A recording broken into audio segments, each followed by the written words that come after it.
Hi there, my name is Annette with Sunbeam Fabric Art. Welcome to my channel. Today I'm going to use up some vintage fabric scraps that I got at a sale some time ago. I'm slowly making my way through these vintage scraps, making cute little projects. Today's project is a fast and easy project and you can have a lot of fun with it. So come along with me today and I'll show you what I did. Here are the fabrics that I'm working with today. My first step was to cut these little chunks of fabric into some strips. I am not worried about exact measurements here. I'm cutting these strips anywhere from 1 inch to 1.5 inches, and a couple were just a little bit wider, but most were 1.5 inches or less.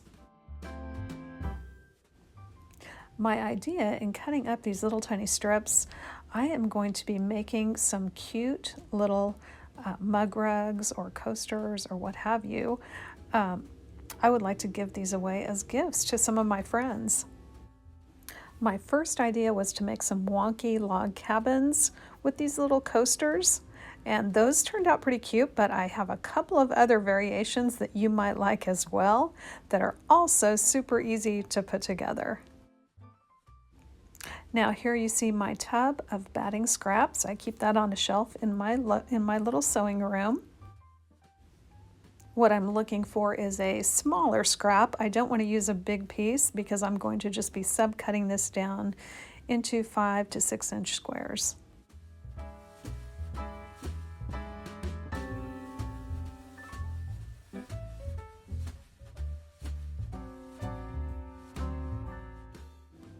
If you've ever cut out a lot of batting on your nice cutting mat, you will notice that the little fuzzies get caught in the grooves and you have to clean those off. So when I'm cutting batting, I flip my cutting mat over to the wrong side, and that way it doesn't show as much. I don't worry about cleaning it as much. For these batting scraps, I'm simply cutting them into approximately 5.5 inch squares.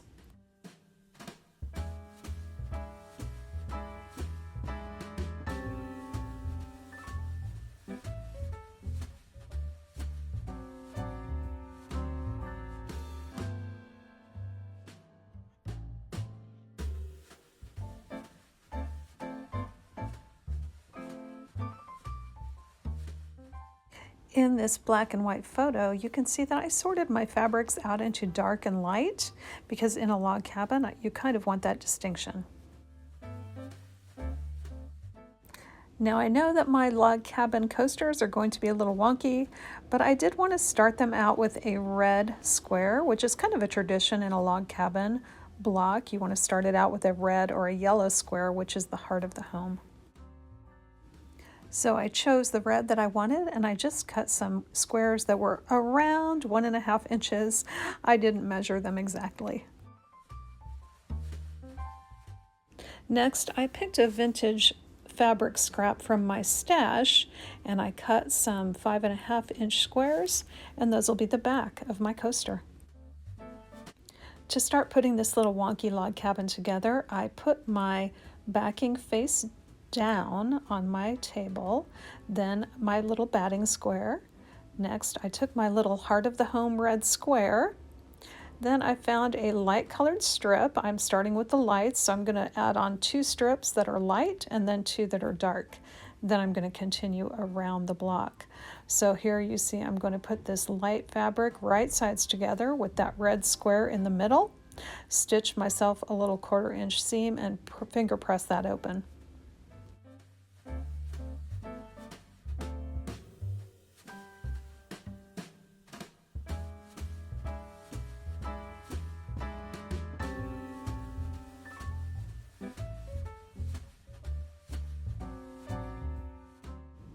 Next, I'm getting a different light colored fabric from my pile, and I'm going to cut that to size as I go and stitch that right sides together with the finished part I have already done.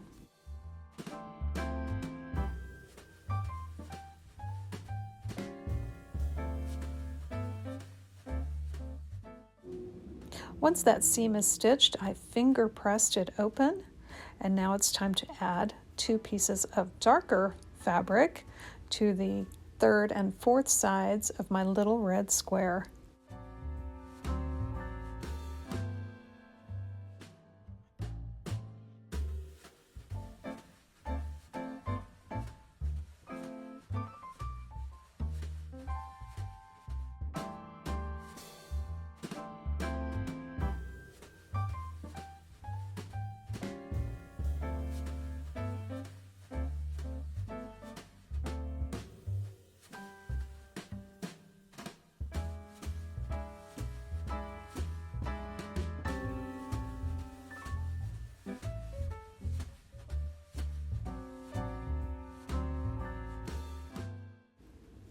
With the first 4 sides of the red square done, it's easy to continue adding light, light, dark, dark around the square. And I'm just cutting to size as I go.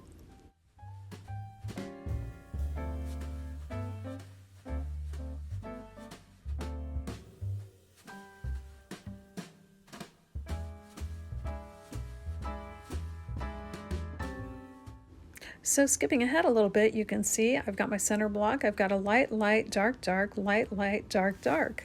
And I am just going to keep adding where I need to add to cover out to the edges of this little coaster.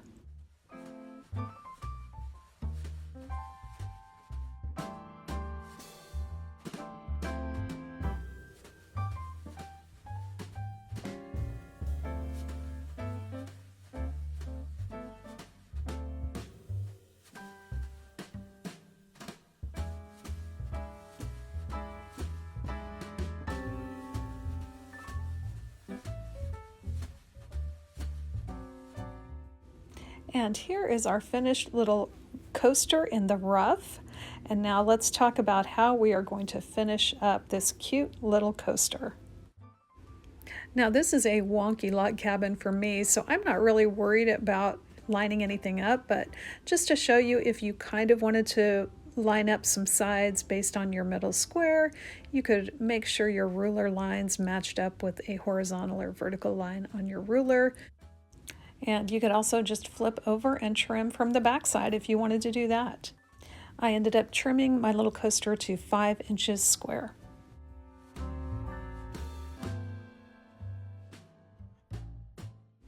I'm going to bind my little coaster in a traditional binding method. I've got these 2.5 inch strips that I've pre-made, and they're folded together and pressed wrong sides together, and that is a 2.5 inch strip. So here you see I'm kind of measuring the length of each side 4 times, and then I'm adding on a little extra, and then I'm snipping that off. That will give me a little bit of a tail to tuck in at the beginning once I get all the way around. What I'm going to be doing is stitching the binding to the back side of my little coaster.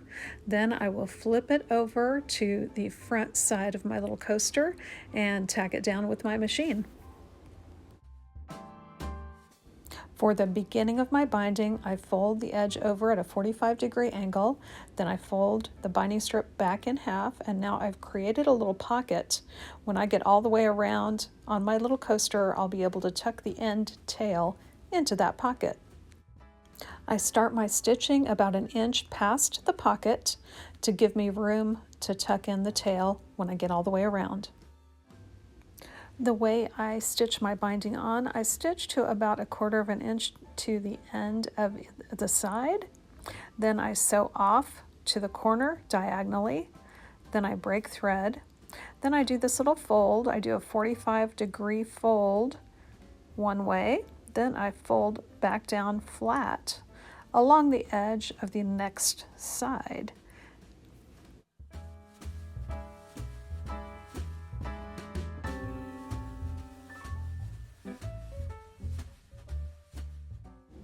And I will stitch each side the same way. When I get to 1/4 inch from the end of the side, I'll stitch off diagonally at a 45-degree angle to the corner, and then do that little fold and flip, or flip and fold, and continue on my little merry way.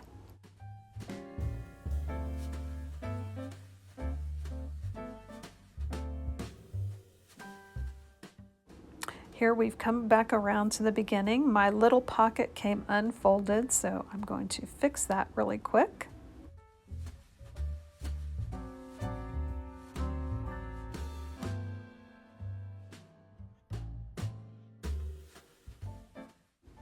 Now I'm going to go ahead and do my little flip and fold, and then I'm going to trim off this excess tail at an angle that is about 1/2 inch past the pocket.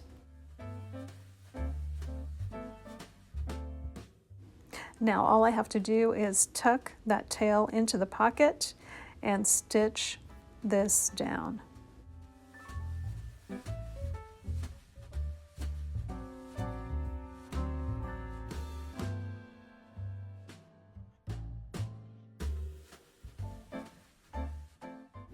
Next, I'm going to be using my clips here. I'm folding this binding from the back side over to the front side of the project. I'm going to place these little clips to hold this into place until I get to the sewing machine.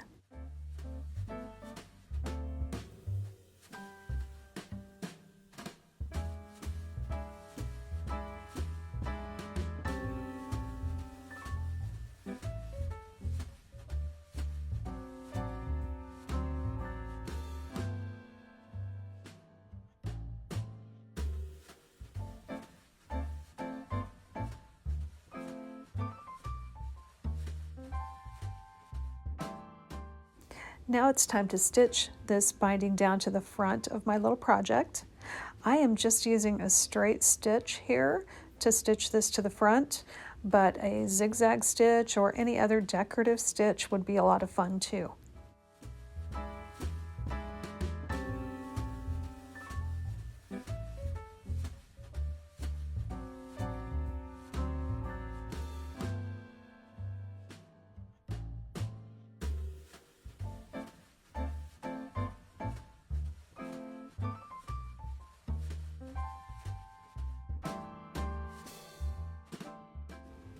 So here's my little wonky log cabin coaster. I think it's really cute, and it would also, I was just thinking about this, wouldn't this make a cute little doll blanket? Now I do have another variation or two to show you, so if you want to stick around, I'll show you a couple of other things that I did. Now this little speedy clip, I just wanted to show you if you're going to make a bunch of these, it is possible to chain piece. You will have a little bit of extra thread between these blocks to trim away, but it's no more than you would if you broke thread every single time. And it did go a lot faster for me to chain piece these. Now the method I'm showing you here, this is something I really like to do. I do it in a lot of scrappy projects. I just stitch some raw little squares. And now what I'm doing is taking a piece of that binding that we already saw. I'm going to stitch this to one edge of those little strips I sewed on.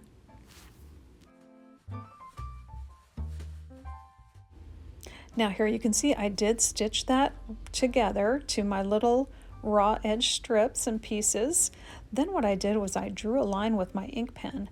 Now all I have to do to make sure my next row of raw edge little scraps are covered up is make sure they overlap this line a little bit. Here you can see I stitched all these pieces together and they are covering up that blue line that I drew. When I fold this binding down and stitch that down, top stitching it, boom, I've got a nice little finished edge.